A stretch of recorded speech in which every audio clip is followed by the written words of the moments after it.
Maggie virus. This is my exam 9 question 2. So this slide is about immunological memory. So this is one of the most remarkable features of our immune system because it allows the body to remember pathogens that it has fought before. So it leads to faster and more powerful responses, and if those pathogens ever do return. So this memory develops after an initial encounter called the primary immune response. So this is when the immune system first recognizes the antigen and produces specific B and T cells. And some of these cells remain behind as memory cells, which are responsible for long-term immunity. And then these memory cells, they can last for years. And when the same pathogen appears again, they can quickly multiply and coordinate a strong secondary immune response. So this is why people usually don't get the same infection twice, like chickenpox, and it's also the foundation for how vaccines work, so they mimic infections. So now I'm going to talk about the first encounter, the primary immune response. So this has no existing memory of that invader. So naive B and T cells, these are those that have never encountered the specific antigen. These get activated, and this activation leads to a process called clonal expansion, and this is where the cells will rapidly multiply and specialize. So B cells will become plasma cells, which release antibodies, and they're designed to target specific pathogens. But T cells, they develop into helper or cytotoxic types. So these assist in killing infected or cells or activating other immune cells. So the primary response is slower because it takes time to find the correct lymphocytes and activate them. And it also has to produce sufficient antibodies. So peak antibody levels, these are typically reached around a week after the infection. So it is slow, but it's the foundation for long-term protection. So now I'm going to talk about the formation of memory cells. So not every activated lymphocyte dies after the infection. So some will transform into memory cells. So memory B cells will keep a copy of their antigen receptor so that they can recognize the same pathogen if it appears. And then memory T cells, these include helper, cytotoxic types. These remain in the tissues, or they circulate through blood, waiting for any signs of reinfection to activate again. So these cells have already undergone clonal expansion, and they don't need to start from scratch. So because of that, they can respond quicker, and they're able to persist in the body for long times, and this is what gives vaccines and infections such long-lasting protection. You're building immunity. Okay, so memory B cells, these are specialized survivors. They come from the first infection. They originate in germinal centers. So that's what the picture is there. This is within lymph nodes, and this is where B cells undergo selection and affinity maturation. So this is a process that improves their binding and the strength of their receptors to the antigen. So B cells with the strongest receptors survive and become long-lived memory B cells. And then when the same pathogen enters again, these memory cells will transform into plasma cells that produce high-affinity antibodies. So this process happens rapidly so that the infection is stopped before symptoms even appear. So this is like a library remembering the B cells for the past encounters of the B cells, and it allows the immune system to produce effective antibodies in very quick times. So now I'm going to talk about memory T cells. So memory T cells exist in several forms. So they exist in central memory T cells. These remain in the lymph nodes, and they're ready to multiply if the pathogen is detected again. But then there is effector T cells. These patrol the bloodstream and tissues, and these provide immediate help whenever infection might occur. So then we have tissue-resident memory T cells, and these provide infection. These stay permanently in areas, so like the skin, the lungs, or the gut, and they act as the body's first responders for local reinfection. So this is all divided up into 3 different ways to protect the entire body, so both systematically and at infection sites. So I'm going to talk about the secondary immune response. So when the immune system encounters the same antigen again, it no longer has to start from basically zero. So memory B cells and memory T cells will immediately recognize the invader and trigger the secondary immune response. So antibody production begins within hours instead of days, and these antibodies are usually of higher quality due to prior affinity maturation, and this rapid and powerful reaction often neutralizes the pathogen before it can cause symptoms. So this is why people who have had certain infections or who've gotten vaccinated will rarely get sick from the same thing twice. So now I'm going to compare the primary and secondary immune responses. So the immune system mainly produces IgM antibodies, which are effective, but they're not very specific. So the reaction takes longer because it involves activating and expanding naive cells. But the secondary response produces mostly the IgG antibodies, and these are more refined and better bind to the antigen. So this improvement happens because memory cells are already primed, and they can activate almost immediately and release antibodies that will persist for longer. So the difference between these two responses is basically shows how immunological memory makes the immune system faster and stronger and more precise over time. So now I'm going to talk about the duration and maintenance of immunological memory.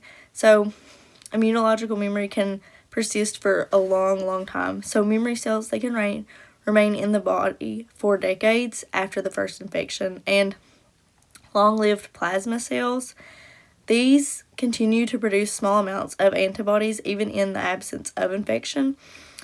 And this provides like ongoing protection. And then cytokines, like they're use the IL-7 and the IL-15, for example. These act as survival signals that keep memory T cells alive and ready to respond, and even occasional exposure to the same antigen can remind the immune system to stay alert and refreshes its memory and strengthens its immunity. So this is why booster vaccines are effective, because they re-stimulate the memory and maintain strong protection.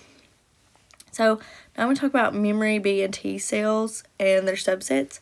So each type of lymphocyte plays a distinct role. So there's memory B cells, these can handle antibody production quickly, while helper T cells, these coordinate responses and stimulate B cells and macrophages.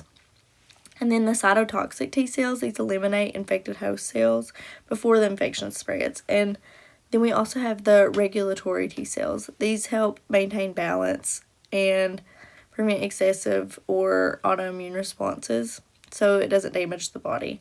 So together, these work together as like a defense network and coordinate between humoral and cellular immunity so that the immune system can protect for a long time. So memory cells, they are built for endurance. They adjust their metabolism to favor oxidative phosphorylation. And this is a more efficient energy process than glycolysis. So this allows them to survive for years without any activity or barely any. So then we also have epigenetic modifications. These make memory cells faster responders. So their DNA remains in a primed state so that the genes for cytokine production and cell proliferation can be turned on instantly when the familiar pathogen returns. So this gives cellular and molecular adjustments. These cellular and molecular adjustments give memory cells longevity and make them more efficient. So I'm going to talk about the formation of memory B cells. So when the immune system first encounters the antigen, B cells are activated and some differentiate into plasma cells that will immediately secrete antibodies. But others become memory B cells, and these are key for long-term protection. These cells linger in lymphoid tissues and the bloodstream, and then they're ready to react again if the same antigen shows up. So what's really interesting is that memory B cells don't just remember, but they also improve. So over time, they undergo affinity maturation, and this is so the antibodies they produce later are more effective when a second exposure happens, the cells will jump into action quicker and produce a more powerful and specific response. So there's also T cell formation, memory T cell formation. So once T cells are activated by an antigen presentation, they split into two groups: effector T cells, which handle the immediate threats, and then memory T cells. So these stick around afterward, and these memory T cells, they will patrol the body for years, ready to respond if the same pathogen returns. And there are a few important types. We have central memory T cells. These stay mainly in the lymph nodes, while effector memory T cells will move throughout the tissue. So they both allow for a faster and stronger reaction time. And this is why the secondary immune response is so effective compared to the first. Okay, so now I'm going to talk about plasma cells and antibody production. So when B cells are activated, they can become plasma cells, which acts as antibody factories. So in the first infection, most plasma cells are short-lived, but they do their job, and they clear the infection and then die off. But some move into the bone marrow, where they can keep producing antibodies for years. So these antibodies will circulate in the blood and ready to neutralize the same pathogen if it reappears. So now I'm going to talk about duration and maintenance of immunological memory. So memory B and T cells, they can persist for decades, and sometimes they're even the entire lifetime. So the long-lived plasma cells in the bone marrow will quietly keep releasing antibodies, small amounts of antibodies, and this provides a baseline of protection. So even if there hasn't been exposed to the they can still fight back.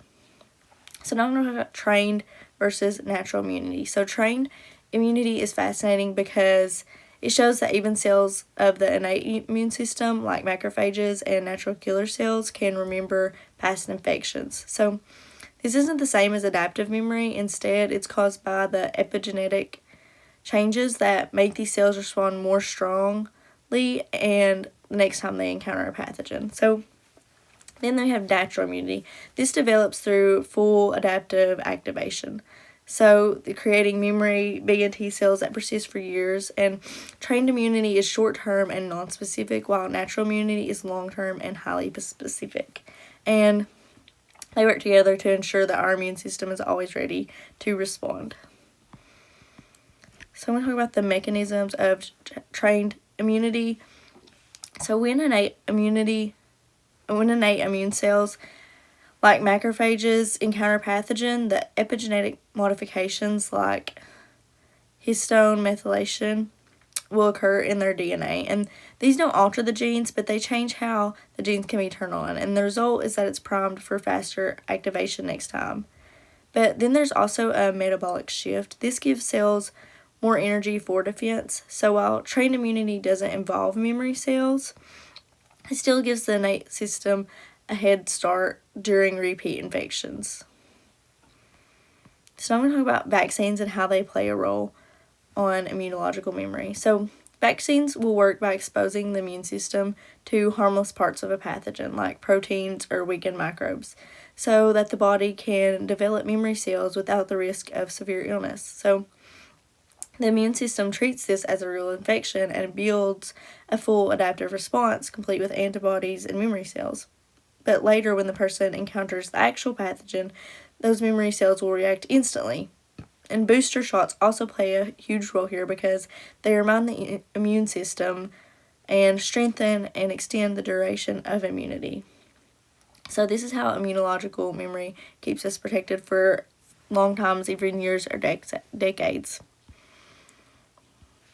So vaccines, we know they build memory, but the immune system doesn't just react. It refines its response through affinity maturation. And I've talked about this, but this is the process that improves how tightly antibodies bind to their targets. So the stronger that bond, the better the protection.